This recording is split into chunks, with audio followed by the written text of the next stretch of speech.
Back in the EU-SSR,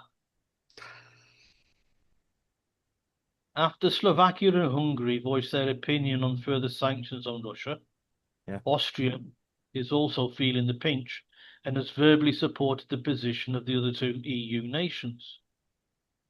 Simmering in the background, also Italy. They floated the idea. It looks like the higher echelons of the EU, Ursula and friends, should we say, is wanting to ban the EU members importing Russian gas, which made up 80% of Austria's supply until last year. And that's when Kiev cut the pipeline, and then Yeah. then like little piggy, they Yeah. had none. Yes. Russia supplies 40% of the gas used in the EU in 2021, but was reduced to 11% by 2024, meaning that the nation members had to scatter and make up the shortfall. Mm. Not an easy feat when you consider Russia was selling its gas cheap and it was close by and plentiful. Mm. So they had to import via container ships, which is more expensive at the full international price. Ergo, Germany is almost in a depression. So how could Ursula et al. Secure her diktat would be adhered to?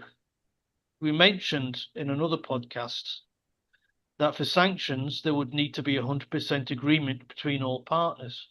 Yeah. So she changed tack, and instead of making a sanction, she changed it to a trade agreement. And trade agreements only need 15 of the 27 countries to agree. Also, the sum of their populations had to be count for 65% of the EU total population. Right? And the proposal on the table mentioned by Energy Commissioner Dan Jorgensen and agreed to by de Leyen, the proposal is to cut Russian gas off by 100% Yeah. by 2027. Yeah. uh, being reduced over the rest of the year and next 2026 until 2027 comes around and no Yeah. more Russians, no Okay. Yeah. gas. Yeah. Gas.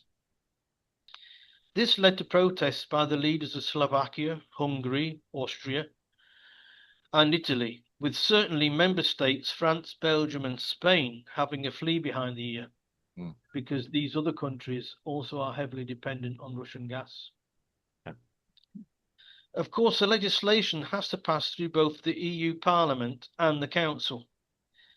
If it passes, energy prices in the EU will go through the roof, as cheaper gas will become a thing of the past.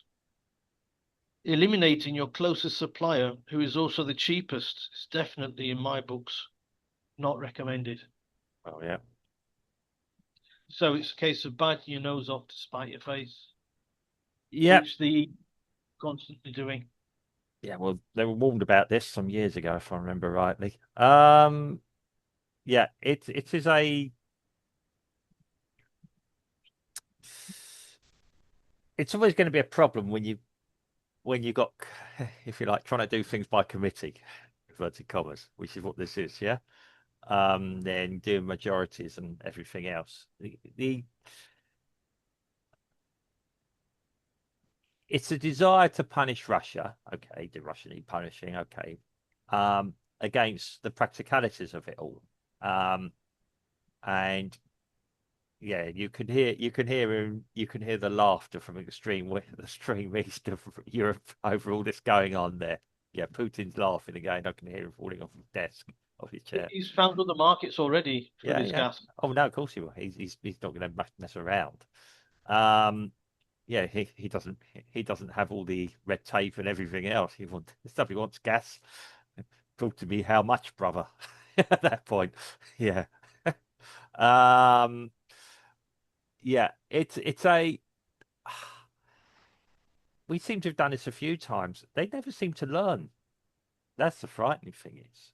Um maybe that's how things are in politics. So yeah, in the political world, you just go on this turning thing, things repeat, repeat, repeat, what's it? Rinse, recycle, rinse, dry, recycle.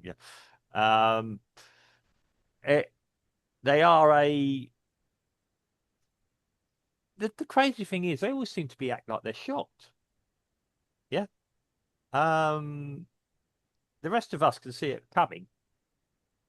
Now, whether they don't want to see it coming because it interferes with their ideas, yeah. Um, I imagine that if you want to be voted in, and they're always politicians looking for votes, that maybe freezing your in population is probably not the best idea. And again, this is a local election. Remember, the people that sit in the European Committee or Council, sorry, etc., are not the everyday politicians who have to go and confront the people in the street in Right. the stratas That's right. in Austria and I places like think that. I think as in the UK, the population is complaining because the British government is very London centric. Yeah, I agree with that. Yeah, Uh, I don't agree so every bit. I know what you in the mean. EU, Yeah. uh, the populations, I'm sure, are complaining that it's very Belgium, Germany, Mm. Austria, Holland Yeah.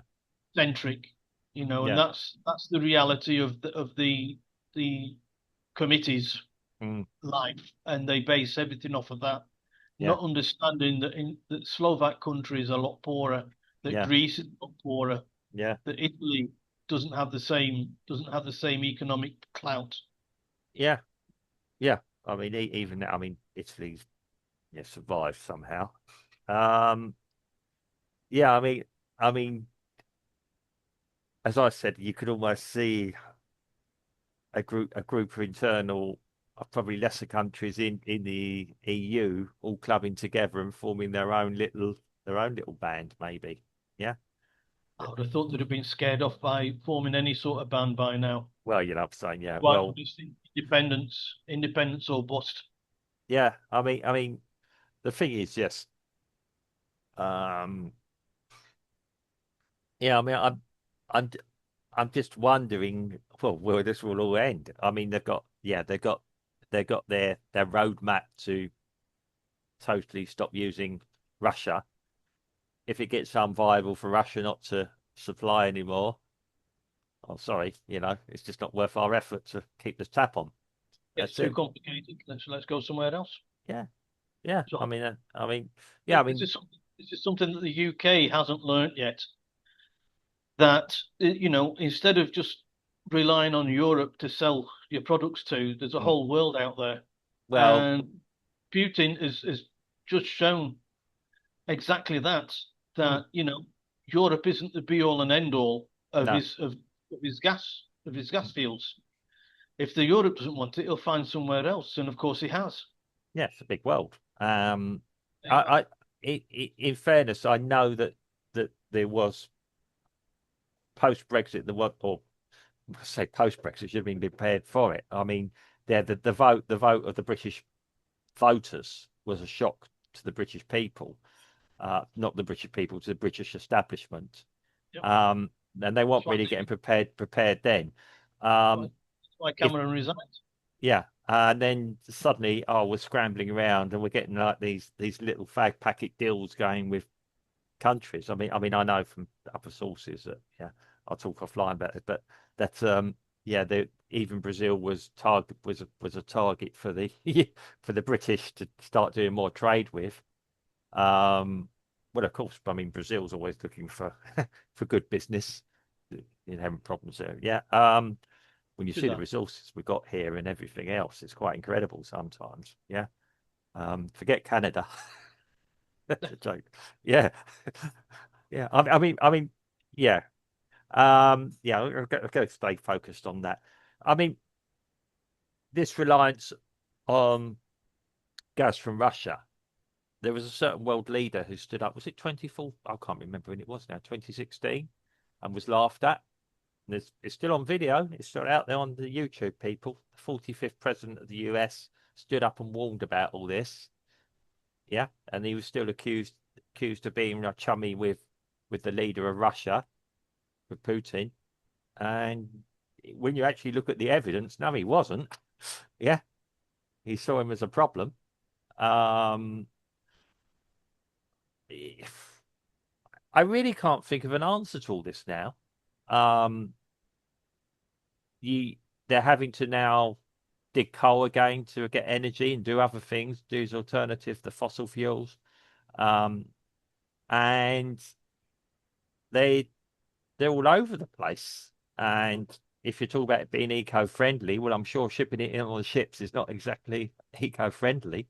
I'm no expert, but about all this. Like you said, cut your nose off to make a point, spite your face to make a point, wherever it was, and they've been doing it a long time. Oh, we're relying less and less on our own internal fossil fuels. It's all right to bring it from another country. Yeah, yeah, we can feel good. Our linen is clean, as it were. Yeah. Um, yeah. It's I hope you're getting prepared across Europe for a good hard cold winter. That's all I say. If And not, a further industrial slump. Germany's GDP is going down. yeah, I'm surprised that they only had a relatively small debt to GDP ratio, but that I'm sure is because the Germans have always been more staunch when it comes to spending, yeah, spending without need to. yeah, yeah. That, But the, it's getting worse. It's getting worse. I revert to our friend Survival Lily. You yeah, know, she's everything you need to know about that part of the world. which is a boot on the ground, as it were. Yeah, Yeah, and nothing's coming up roses. yeah. Well, yeah. I mean, yeah, yeah. Talking of Greece, Steve, it's a good job you're not a Greek messenger.